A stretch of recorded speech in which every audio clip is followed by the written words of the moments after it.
महाराष्ट्र में राजनीति की जमीन अभी गर्म है। देवेंद्र फडणवीस मुख्यमंत्री की कुर्सी पर लौटे तो जैसे पूरी राजनीति का ट्रैक बदल गया। हाँ, वो अब सिर्फ बीजेपी के नेता नहीं, महायुति सरकार के मास्टरमाइंड भी है। फडणवीस ने महाराष्ट्र की सियासी हवा को ऐसा मोड़ दिया कि महायुति के सहयोगी दल भी चौंक गए। मंत्रियों के ओएसडी और सचिव की नियुक्ति के मामले में सीएम ने साफ कर दिया, कोई दलाल नहीं चलेगा। और फिर जो हुआ वो सबके लिए चौंकाने वाला था। पहिली गोष्ट, माणिकराव कोकाटे यांना कदाचित हे माहिती नसेल, पीएस आणि ओएसडी नेमण्याचा अधिकार हा मुख्यमंत्र्याचाच आहे। त्याचा प्रस्ताव मंत्री मुख्यमंत्र्याकडे पाठवतात आणि मुख्यमंत्री त्याच्यावर अंतिम निर्णय करतात। हे काही नव्याने होत नाही। मी कॅबिनेटमध्ये स्पष्टपणे सांगितलं होतं, तुम्हाला पाहिजे ती नावं पाठवा, पण त्या नावांमध्ये ज्यांची नावं फिक्सर म्हणून, ज्यांची नावं चुकीच्या कामामध्ये इन्व्हॉल्ड आहेत त्यांना मी मान्यता देणार नाही। आत्तापर्यंत माझ्याकडे 125च्या जवळपास नावं आली, त्यातली 109 नावं मी क्लिअर केलेली आहेत। उर्वरित नावं मी क्लिअर केली नाहीत, कारण कुठल्या ना कुठला आरोप त्यांच्यावर आहे, कुठली ना कुठली चौकशी चाललेली आहे किंवा मंत्रालयामध्ये त्यांच्याबद्दल परसेप्शन हे फिक्सरचं आहे। कोणी नाराज झालं तरीही मी अशाला मान्यता देणार नाही। फडणवीस का ये कदम सिर्फ प्रशासनिक नहीं बल्कि एक राजनीतिक संदेश था। राजनीति में साफ सफाई और भ्रष्टाचार से जीरो टॉलरेंस। 125 नामों में से 109 को मंजूरी दी, 16 नामों को रोक दिया जिन पर आरोप थे, जिनकी छवि दागदार थी, उन्हें फडणवीस ने बाहर का रास्ता दिखाया। देखिए, मैंने कल उनका स्वागत किया है, मुख्यमंत्री फडणवीस जी का।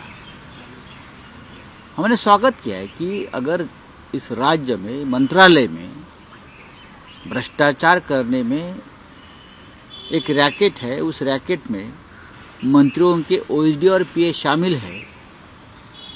ये मुख्यमंत्री का ऑब्जर्वेशन है, देवेंद्र जी का, और उसको रोक लगाने के लिए कुछ ओएसडी और पीए को उसने नियुक्त नहीं करने दिया।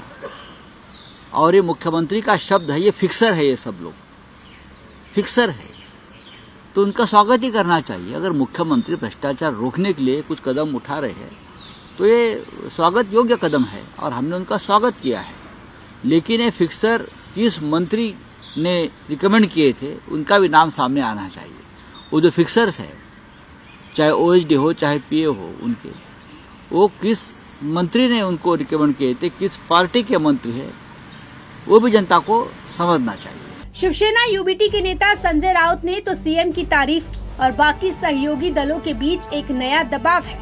फडणवीस अब हर कदम सोच समझकर उठा रहे हैं। महायुति के सबसे बड़े खिलाड़ी अजीत पवार और एकनाथ शिंदे के बीच फडणवीस की ये शैली कहीं न कहीं एक चिंता का सबब बन गई है। फडणवीस ने शिंदे सरकार के कई फैसलों पर ब्रेक लगा दिया और कई योजनाओं की पुनः समीक्षा शुरू की। फडणवीस की ये सख्त नीति सिर्फ मंत्रियों के ओएसडी तक सीमित नहीं रही, उन्होंने मंत्रालय में सभी सुरक्षा व्यवस्था कड़ी कर दी, एसआरएफ सिस्टम लागू कर दिया ताकि किसी भी बाहरी शख्स की पहचान सुनिश्चित की जा सके। ये कदम स्पष्ट करता है कि ये सरकार अब किसी भी अनियमितताओं को बर्दाश्त नहीं करेगी। फडणवीस ने कहा कि हम एक साफ सुथरी सरकार चाहते हैं, जहां हर एक कदम पारदर्शिता पर खड़ा है। बिना किसी दबाव के हम वही करेंगे जो सही है।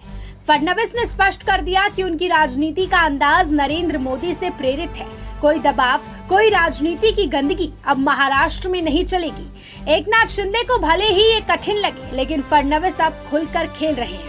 क्या महायुति के सहयोगी दल फडणवीस के इस रुख को सहन कर पाएंगे या फिर महाराष्ट्र में एक और सियासी तूफान आने वाला है? ये सिर्फ समय ही बताएगा। लेकिन अब फडणवीस की राजनीति एक नई मिसाल बन चुकी है। एक तरफा राजनीति का खेल और फडणवीस के फैसलों की छाप अब महाराष्ट्र में लंबे समय तक दिखाई देने वाली है।